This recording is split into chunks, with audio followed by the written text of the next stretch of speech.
con el invitado. En Punto Noticias hablamos de...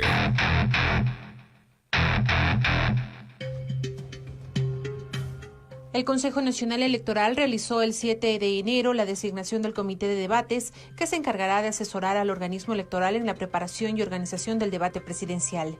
Los miembros seleccionados son Rosalía Arteaga, expresidenta de la República; Grace Jaramillo, catedrática; Francisco Rocha, periodista; Simón Espinosa Cordero, de la Comisión Anticorrupción; César Ricaurte, director de Fundamedios. Este comité se encargará de presentar una terna de nombres de posibles moderadores para el debate presidencial para decisión de la presidenta del CNE, Diana Atamaín. El comité también deberá asesorar en la definición de la metodología para la selección de los temas de interés de la ciudadanía en la construcción de la agenda de debate.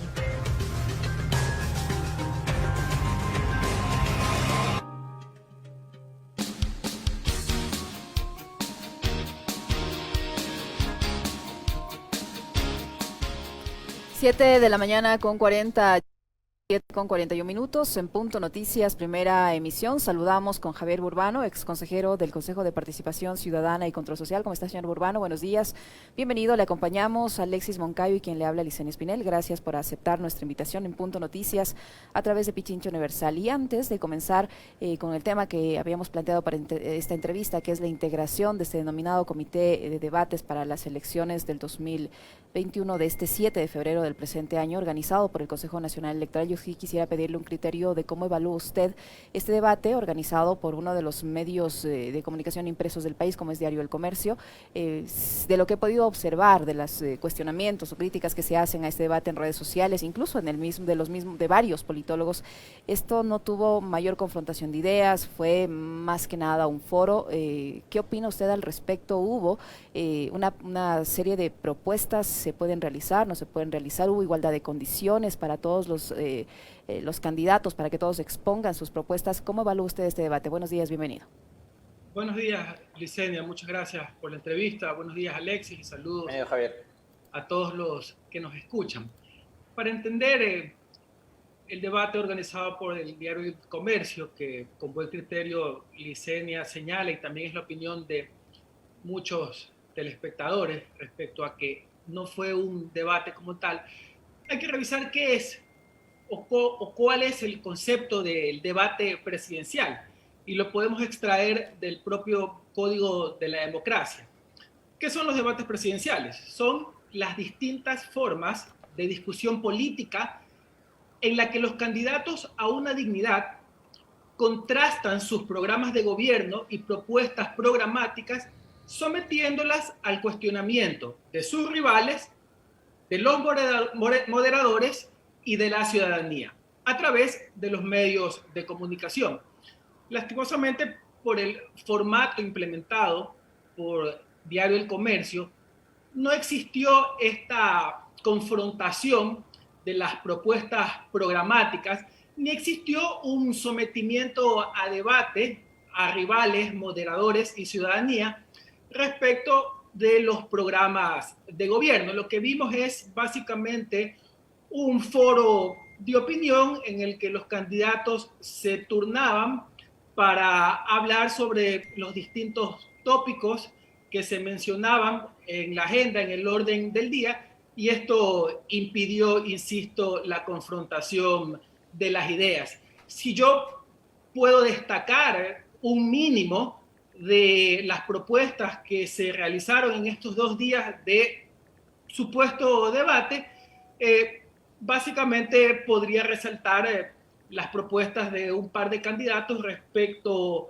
a señalar la prevención que debe existir en violencia doméstica y violencia intrafamiliar, temas que, insisto, solo 2 de todos los candidatos mencionaron y que es de altísima importancia. Y si tengo algo que criticar en términos generales, es pues el evidente uso a propósito del punitivismo penal para tratar de conseguir votos. El punitivismo penal es esta mala práctica o creencia de que aumentando las penas se pueden reducir los delitos, y esto básicamente sirve para distraer la atención de la ciudadanía anunciando altas penas o incluso ejecutando altas penas y así salir de la responsabilidad que tiene un político de ejecutar y plantear política pública que ataque a la estructura del delito y a sus causas y no tanto pues a su punición.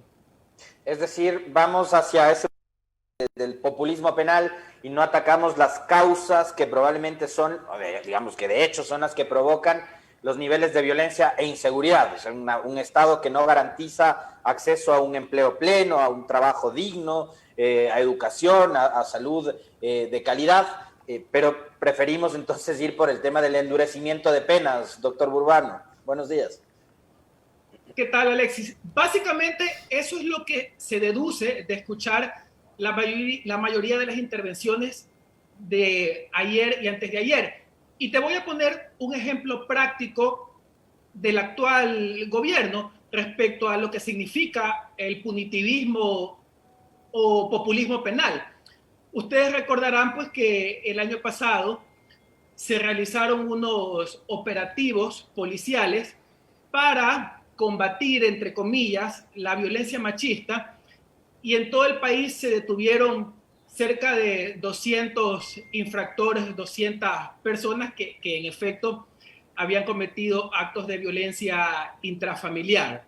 Y esto fue anunciado con bombos y platillos por la ministra del Interior de la época, María Paula Romo. Sin embargo, en este mismo gobierno se redujo a la mitad el presupuesto para implementar la ley contra la violencia machista y no se le asignó ni un centavo de presupuesto para ejecutar la parte de la ley que tenía que ver con el combate al embarazo adolescente. Entonces, este es un claro ejemplo, a mi modo de ver, de lo que es el punitivismo populista. Acciones coyunturales que causan alarma, llaman la atención y pretenden distraer a la ciudadanía de lo que realmente importa, que son las políticas públicas para la prevención de los delitos y para atacar las causas estructurales de los delitos. Políticas públicas además de largo plazo, ¿no? Aquí en este país especialistas en ponerle paños de agua tibia a absolutamente todo, como bien dice el doctor Burbano, son medidas estrictamente coyunturales. Ahora, con la experiencia de lo sucedido este fin de semana, Javier, tanto sábado como domingo, en que se dividió este supuesto debate, que más bien fue como una especie de diálogo, foro presidencial, ¿qué es lo que debemos esperar que suceda con el debate que debería organizar el Consejo Nacional Electoral, como está establecido en su reglamento y además con los integrantes que conforman este denominado comité para los debates presidenciales, ¿no? Que usted además hizo un recuento de cuál es el recorrido y la visión política de cada uno de ellos en sus redes sociales. Sí, a ver, me voy a tomar un poco de tiempo solo para mencionar unos hechos y ponernos en contexto de esta discusión, si me lo permites. ¿Qué dice el artículo 202 del Código de la Democracia? Explica este artículo que en las elecciones presidenciales, el Consejo Nacional Electoral, CNE, debe realizar un debate obligatorio en primera y segunda vuelta, con lo cual todos estamos absolutamente de acuerdo, porque hay que aclarar que en toda democracia la confrontación de ideas y de propuestas no solo es saludable, sino que es obligatoria. Dice también el artículo 202 del Código de la Democracia que los debates se deben realizar conforme a la metodología y reglamentos establecidos por el CNE, como tú bien señalabas, Alexis, y que en los debates se debe garantizar independencia, participación de la academia, pluralismo, equidad e igualdad entre los candidatos y candidatas. Hago énfasis en pluralismo, equidad e igualdad. Ahora, permíteme por favor citar ciertas expresiones de las 5 personas designadas por el CNE para la organización de los debates entre los candidatos presidenciales, para que entendamos si tienen o no tienen una posición política o tal vez un sesgo. Me permito citar Rosalía Arteaga. En una entrevista en Cadena SER hace unos años, ella acusa a Rafael Correa de cometer delitos de lesa humanidad. Grace Jaramillo, en un artículo para Diario El Comercio el 23 de agosto del 2020, señala, cito, observar de cerca los 3 años y medio de Trump es revivir los años de Rafael Correa en el poder, y esa es la tragedia. Cierro cita. Francisco Rocha señala en la red Twitter, y estos correístas que causaron tanto daño quieren regresar al poder. Simón Espinosa, en la red Twitter el 24 de septiembre del 2019, cito, Don Lenín, nos libraste de Correa, líbranos ahora de este otro monstruo. Y finalmente, César Ricaurte señala el portal digital La República, 15 días de prisión contra el director de Fundamedios, César Ricaurte, por empujar a ex embajador correísta. Dicho esto, todos sabemos que el candidato Andrés Arauz es candidato de un movimiento cuya cara más visible es el expresidente Rafael Correa. Esto no es oculto para nadie, creo que está claro para todas y todos. Estas 5 personas que he citado y que insultan, por decir lo menos de esta forma, al expresidente Correa, son las designadas por el CNE para la organización de los debates entre los candidatos presidenciales. Pregunto yo, ¿pueden garantizar pluralismo, equidad e igualdad? Yo pienso que no, estimado Alexis y estimada Licenia. Javier, ¿usted cree que estas personas que han evidenciado a la gestión del expresidente Correa y obviamente a todo lo que huela a su movimiento político, en este caso al aspirante Andrés Arauz, ¿usted cree que se pueda constituir este debate en una especie de emboscada hacia ese candidato?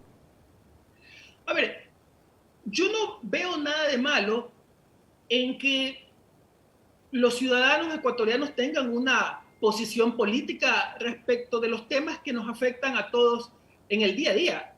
Eso es correcto.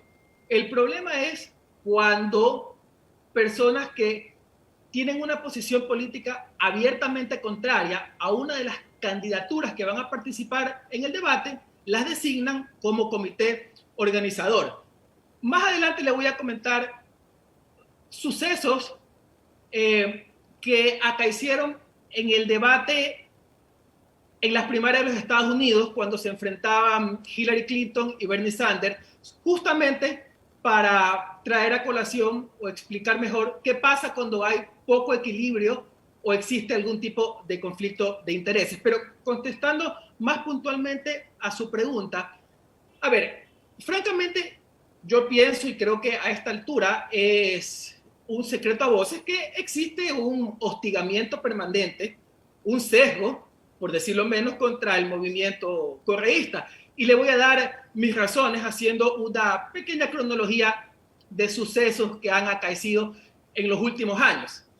Hace un par de años, el Consejo Nacional Electoral negó la inscripción del Partido Revolución Ciudadana impulsada por los correístas, argumentando en ese entonces que ese era el eslogan de otro movimiento político, aunque no estaba registrado ni como nombre ni como eslogan.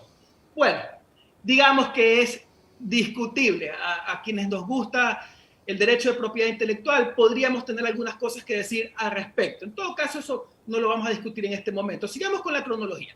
Luego, el CNE negó la inscripción del Partido Revolución Alfarista, impulsado también por los correístas, porque según el CNE, dice que Alfaro era liberal. Bueno, otra discusión que nos llevaría a otras Honduras, pero ya comienza pues a aparecer pretexto. Después, y lo que voy a decir sí es gravísimo, suspendieron a Compromiso Social del registro electoral por una recomendación de la Contraloría General del Estado, cuya aplicación era absolutamente ilegal, porque el artículo 18 de la ley de la Contraloría no permitía modificar resoluciones en firme como aquella que le dio vida a Compromiso Social. Por lo cual, los correístas tuvieron que hacer alianza con la lista 1. Y una cosa adicional, Javier, perdón, ese informe de es uno de los, ingredientes que suma al caos que estamos viviendo ahora, porque en ese informe incluye a Justicia Social, que es el partido político que a última hora quiere inscribir la candidatura de Álvaro Noboa, y entonces también podríamos endosarle al Contralor Celi la responsabilidad del caos electoral que estamos viviendo. Totalmente, ese es el génesis de toda esta maraña jurídica que se ha producido a raíz de haber suspendido el movimiento Compromiso Social por iniciativa de un informe de Contraloría que era absolutamente arbitrario. Pero bueno, los especialistas en derecho electoral ya han explicado hasta el cansancio todas las ilegalidades que se cometieron y se siguen cometiendo al respecto. Yo sigo con la cronología y termino con lo siguiente. Después el CNE no reconoce la candidatura a la vicepresidencia de Rafael Correa, porque supuestamente el exmandatario no cumplió con la aceptación expresa, indelegable y personalísima. Y la lista 1 tuvo que inscribir al candidato Carlos Rabascal. Y finalmente, para concluir, ahora designan a estas personas que despotrican de Rafael Correa para que organicen el debate en el que va a participar el candidato correísta. De ahí que, en mi opinión, como decía desde un principio, hay un hostigamiento permanente, un sesgo, por decirlo menos, contra este movimiento. ¿Usted cree entonces, un poco para cerrar este tema, que no estas personas no les garantizan al país que hagan un debate objetivo, un debate independiente, un debate equitativo entre todos los candidatos por la animadversión manifiesta que ellos tienen hacia una corriente, hacia una candidatura? A mi modo de ver es evidente que el ánimo de estas personas está influenciado contra un movimiento conformado a raíz de las gestiones del presidente Rafael Correa en su vida política. Los comentarios que acabo de leer pues hablan por sí solos. Espero equivocarme, pero para poner un ejemplo, el día de ayer hubo un debate entre vicepresidentes en el que participó el candidato a vicepresidente de la Alianza 1-5 y la candidata a vicepresidenta del movimiento Pachacuti. Me estoy refiriendo al candidato Carlos Rabascal del correísmo. Y veíamos cómo cuando Rabascal utilizaba una herramienta que es perfectamente válida, que es la declaración de impuestos, que es pública, de su contendor, para demostrar que no cumple adecuadamente con sus obligaciones tributarias, es decir, que no tiene mayor compromiso con con el erario público del país, veíamos cómo el moderador lo acusaba de hurgar en la vida de la vicepresidenta con la que estaba contendiendo oralmente, lo cual pues llama poderosamente la atención porque la declaración de impuestos es pública y es una herramienta bastante válida para deslegitimar el compromiso que tiene un candidato respecto a sus obligaciones tributarias, pero incluso... Le decía que esa era una herramienta correcta. Perdón que le corte. El periodista le decía que esa era una herramienta correísta. Yo recuerdo que en el debate del 2016 entre Hillary Clinton y Donald Trump, Hillary Clinton usó también esa herramienta del tema del pago de impuestos. Pero lo primero que un ciudadano quisiera es que quien aspira a ser presidente de la República por lo menos esté al día con el pago de los impuestos. Hace días atrás en este espacio de noticias tuvimos a Pablo Dávalos como invitado, especialista en tema económico, y nos decía que Álvaro Noboa le debe al país por impuestos 160 millones de dólares. Entonces, ¿cómo una persona que le debe al fisco de esa manera pretende ser presidente? Es lo lógico, ¿no? Por supuesto, el pago de impuestos, a mi modo de ver, es una característica o un puntal para entender cuál es el grado de solidaridad que tiene un candidato, porque esto se refleja en su compromiso con el pago puntual y correcto de sus impuestos. Entonces, lo que Rabascal hacía en el debate era perfectamente válido en Ecuador, en Estados Unidos y en cualquier parte donde las declaraciones de impuestos son públicas. Pero estaba en desventaja, estaba 2-1. Pero eso estaba siendo cuestionado como hurgar en la vida del contendor, cuando en realidad lo que estaba haciendo es utilizar una herramienta perfectamente válida. Y qué bueno que hablemos un poco de lo que ha pasado en los Estados Unidos. Si tú me permites, voy a tratar un poco sobre esos hechos para luego conectarnos con nuestra realidad. Doctor Javier Burbano, yo con respecto a los antecedentes, la visión política, ¿cómo se identifican estos personajes, ¿no? Simón Espinosa, Grace Jaramillo, Rosalía Arteaga, Francisco Rocha y César Ricaurte. Digo, es legítimo y está bien que así sea, pero pongamos tres de ellos, y del otro lado, no sé, busquemos a un Orlando Pérez, a un Francisco Herrera, a un Fabricio Vela, qué sé yo, no sé si me explico, pero tratemos de equilibrar, pero el tema es que hay una carga que es evidente. Y lo que sucedió ayer en este panel, en un canal de televisión que acaba de citar Javier, probablemente es lo que pueda suceder en este debate que va a organizar el CNE. Es decir, al candidato de la Revolución Ciudadana no le va a tocar confrontar únicamente con los 14 candidatos opuestos, sino adicionalmente con quienes organicen el debate. Mira, Alexis, en octubre del 2016, Donna Brasil, la presidenta en funciones del Comité Nacional Demócrata en los Estados Unidos, tuvo que renunciar a su papel como colaboradora de CNN porque se descubrió que ella enviaba preguntas a la campaña de Hillary Clinton antes de un debate de CNN contra Bernie Sanders en Michigan. Voy a hacer una cita. Una de las preguntas que le harán a Hillary Clinton es de una mujer intoxicada por plomo en el agua de Flint. Este era el mensaje que la presidenta del Comité Nacional Demócrata le enviaba a la campaña de Hillary Clinton. ¿Por qué traigo esto a colación? Porque si bien es cierto, la ciudadanía y todas las personas que nos consideramos demócratas entendemos que a mayor debate, mayor democracia, no es menos cierto que tiene que haber un equilibrio por parte de los organizadores para que estas cosas como la que he mencionado no sucedan. Y por supuesto que coincido contigo, debe existir un contrapeso respecto a las personas que están conformando este comité, porque si continúa conformado por 5 personas que no solo son abiertamente contrarias al movimiento correísta, sino que permanentemente insultan y despotrican del expresidente Correa, difícilmente podrían garantizar los valores que yo había mencionado al comenzar esta entrevista: pluralismo, equidad e igualdad. Javier, en cuanto al formato, eso también, allí también este formato, para no dar la misma oportunidad a todos los aspirantes a la presidencia que expongan sus propuestas, yo digo, porque si no los juntan a todos a la misma hora, en el mismo tiempo, y uno habla del otro y al otro lo ponen en una jornada posterior, ¿cómo se va a poder defender? ¿Cómo va a poder contrarrestar lo que le acusen? ¿Qué opinión tiene respecto al formato que se va a manejar en el debate obligatorio que organiza el CNE? A ver, la ley es clara en cuanto a que el debate es obligatorio, entonces no se podría aplicar una fórmula que se utiliza en otros países, como es invitar a debatir a los 5 o 6 candidatos que están arriba en las encuestas, ¿no?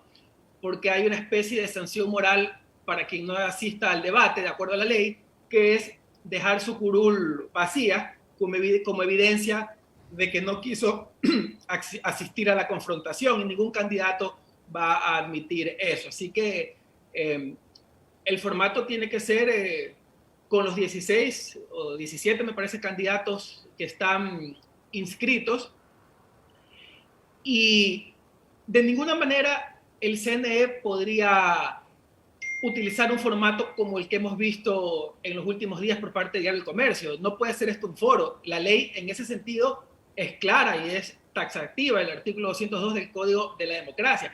Debe existir una contrastación de los programas de gobiernos. La propuesta programática debe ser sometida al cuestionamiento de los rivales, de los moderadores y de la ciudadanía.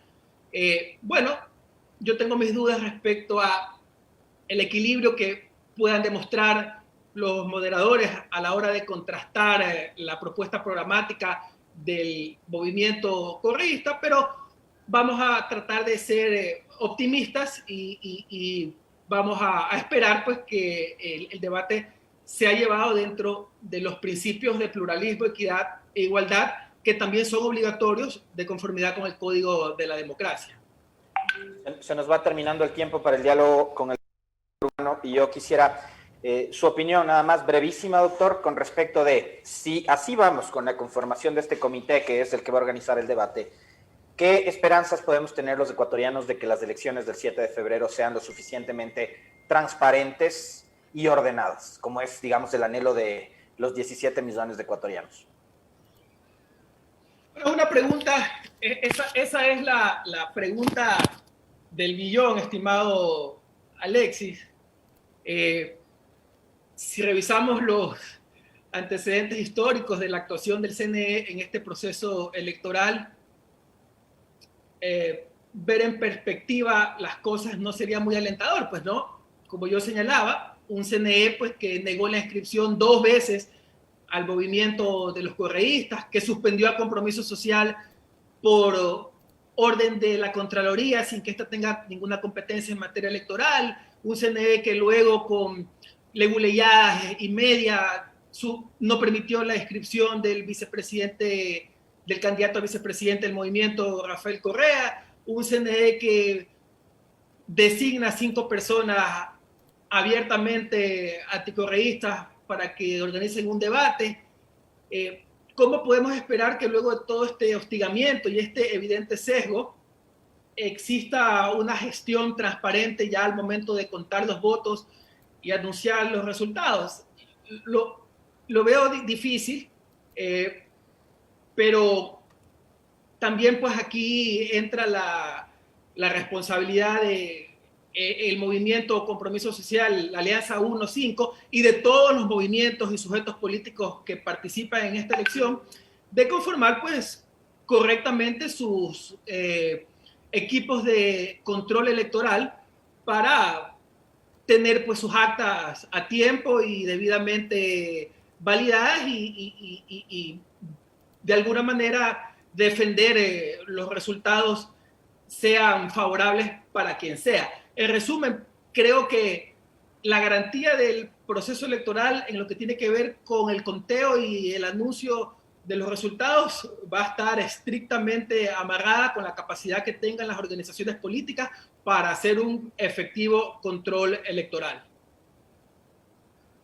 Muchísimas gracias a Javier Burbano, ex integrante del Consejo de Participación Ciudadana y Control Social, que nos ha facilitado este diálogo en nuestra primera entrevista, en nuestro segmento en Punto Noticias, primera emisión, nuestro segmento de entrevistas de Alexis. Muy amable, Javier. Un gusto poder conversar contigo y fuerte abrazo. Muchísimas gracias, Alexis y Licenia, que tengan un buen día y saludos a todos los que nos escucharon. Muy amable, muchas gracias. 8 de la mañana con 8 minutos, 8 con 8 minutos, una pequeñísima pausa y regresamos enseguida para conversar con Byron Torres, abogado de la presidenta nacional electoral, Diana Tamain.